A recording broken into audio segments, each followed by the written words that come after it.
Hi everyone, and welcome to part 2 of our free 3-part puppy training workshop. In this video today we're talking all about focus training.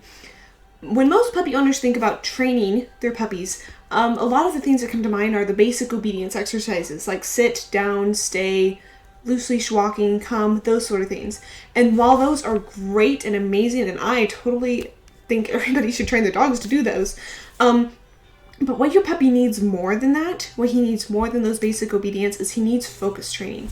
And the reason for that is because you can't train a puppy who isn't paying attention. So if he has not learned the art of focus, if he doesn't have that skill, you're going to have a very difficult time teaching him anything of value because he isn't focusing on you. And if you are able to, if you do teach him something, maybe like in a really low distraction environment, which is great, I recommend starting out that way.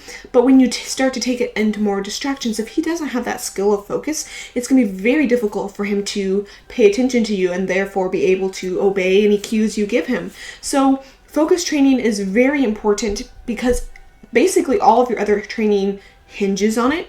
In order for it to be, any of your other training to be effective, you've got to have focus. And so before we get any further into this video, let me define what I mean when I say focus. And for me, when I'm talking about focus, when it comes to distractions, in the presence of distractions, I mean the ability to disengage from a distraction and turn his attention to me. Usually this includes eye contact. I personally am not super concerned about eye contact when it comes to disengaging from distractions. I mainly just want my puppy's attention, but typically eye contact comes with that because I teach offered eye contact both formally and also more in a relational aspect, kind of an engagement way. So, but the thing about focus is it's a learned skill. So you have to teach it. And puppies are not born knowing how to focus. Some puppies are obviously more people-oriented and some of them are more, into their environment, but every puppy is going to get distracted at one point or another, and every puppy needs to know focus. He needs to have that skill. But you have to train it before you can use it. And by this I mean he needs to have several prerequisite skills in order to be able to focus around distractions. And you have to train those skills, those prerequisites, before you're in a situation where you need his attention. I'm a big fan of using daily opportunities or situations to teach my puppy things, but I'm not a fan of teaching in the moment in the sense of he has no prerequisite skills and I am trying to train him something new in the moment. What I mean when I say teaching in the moment is basically practicing in the moment, which is using skills he already knows in a real life situation. So hopefully that makes sense. If it doesn't make sense, you can always ask a question about it. So let's look at a couple of, there's actually 3, I say a couple, but there's 3 prerequisite skills for focusing around distractions. So the first one is he needs to know how to take treats. And this might seem like super obvious, but depending on how old your puppy is and if he's had any prior training, he might need to learn how to take treats. I've taught multiple puppies how to take treats because if they've never had that, you need to do that before you get into a training situation because it just makes it go much more smoothly if they already know how to take a reinforcer. You also need to have a marker charged, and by this, that just simply means he needs to know what the marker means, and the marker means he has done the right thing and a treat is on its way. There's like a lot of marker mechanics that that are involved, and I don't have time to go into that tonight. But but we do cover this in our Puppy Bedrock course, and there's lots of stuff available on the internet if you don't know what charging a marker is. And then the last one is offered eye contact. So your puppy needs to know how to offer you eye contact. So whether you have formally taught this, as in using a formal way of capturing it or luring it or something like that, or you've done it more of a freestyle like I tend to do most of the time, which is just like through engagement exercises. But he needs to know how to offer you eye contact. He needs to be good at just looking at you in order for focus to come. These are the prerequisite skills for focus in the moment. And so then now I want to talk to you about my favorite focus training game. The reason why I really like this game is because it's really easy to use. It's simple, so it's like really simple. Anyone can learn it. It's really simple for the dog, and it works really well. So here is the Disengage game, and there we go. Pull up my slide here. I did not create this game. I did not create it. I did not create this graphic. This graphic was created by Choose Positive Dog Training. You can see it down here. I'll put the link in the description of this video to give them full credit for that, because I did not create this game. I actually do not know who was the original creator of it. But this graphic is super helpful, very well done, and gives you all the details right here. So let's read through. The Engage Disengage has 2 different levels, and so let's read through the levels, and then I will show you the video examples, and we'll go from there. So the level 1 is the engage part. So it says start at a safe distance away from the trigger, which is the distraction. When your dog is not reacting, be quiet and still so your dog notices the trigger on his own. At the precise moment your dog engages by looking at the trigger, click. When your dog turns his head towards you after the click, feed a treat. If your dog reacts or is not turning back to you after the click, move farther away from the trigger to reset at an easier distance.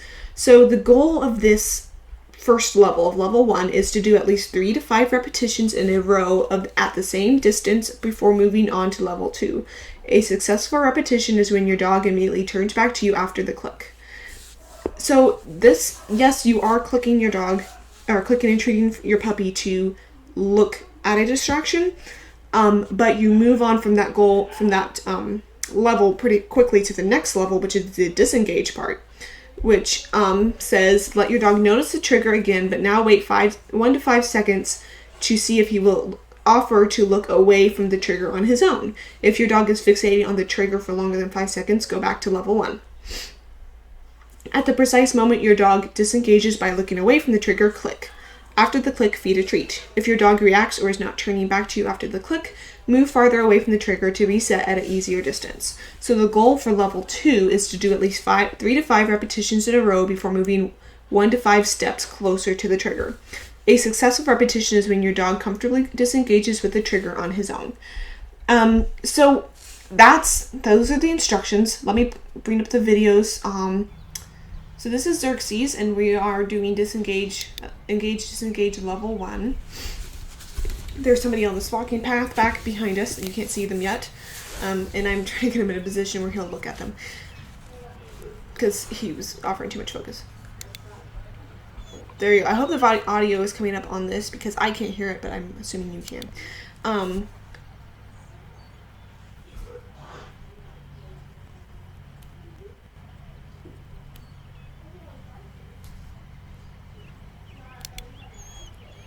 So that gives you an example of what that looks like there. And then here's level 2. So I'm giving him, he's looking, he looks away, and then I give him a treat. I was supposed to give him a treat there, but the person said something to me and I got distracted. But you'll see in a second where I do give him a treat for looking away. There we go. So he looked away on his own and then got a treat. There we go again. So that's what that looks like. It's very simple game, which is one of the reasons why it's really nice, is because all you need to have is treats and a marker of some kind. And a marker can be, it could be a clicker, it can be a marker word that you have chosen and already charged. It can be all sorts of different kinds of things. It doesn't have to be a clicker. I personally like using the clicker in a situation like this because it helps me, because it's just easier for me to do it than to try to say something to my puppy in the moment. Clicking is easier for me. But it's a really simple game. That's what it looks like. This is not the only exercise I use to do focus, but it's one of the main ones. And it is very, like I said again, it's just very user friendly and very helpful in that way. In the Puppy Bedrock course, of course, we have this game is one of the games, but we also have several different focus building exercises, because it's really important. In fact, each week in the Puppy Bedrock course, there is a focus lesson because it is so foundational, so important for the rest of your training. I did want to show you the graphic mentioned talking about what to do, like moving away, or if it's not successful repetition. Basically, I do have a video of an unsuccessful repetition of engage, disengage. I want to show you because it was a runner coming by. Xerxes was pulling on the leash. I tried to give him a treat. He ignored the click I gave. Obviously, this was too much. I should have backed up and put more distance between us, but I wasn't thinking fast enough to do that. So that kind of just shows you. I'll play it again. So he was not in a position to engage with me at all, even after the click. That was way overstimulated, and I should have moved him back. So that kind of gives you an idea of what it looks like if your dog is. Your puppy is too involved in how you that if he looks like that, he's on the end of his leash like that, he needs more distance in there. So anyway, I hope that this was helpful to you, and the next workshop video, which is the last one, is going to be on the topic of relaxation training, and it is going to come out on Friday, April 15th of 2022. If you have any questions about this one, if you have any questions about the Puppy Bedrock course, if you have any questions about relaxation training, you can go ahead and drop those in the comments of this video. We will be announcing more details about the Puppy Bedrock course at the end of that video, and we will be kicking the doors open, so stay tuned because that's going to be really exciting. So again, if you have any questions, go ahead and reach out through the comments, or otherwise be on the lookout for that next workshop video, which is going to be on Friday. Have a great day.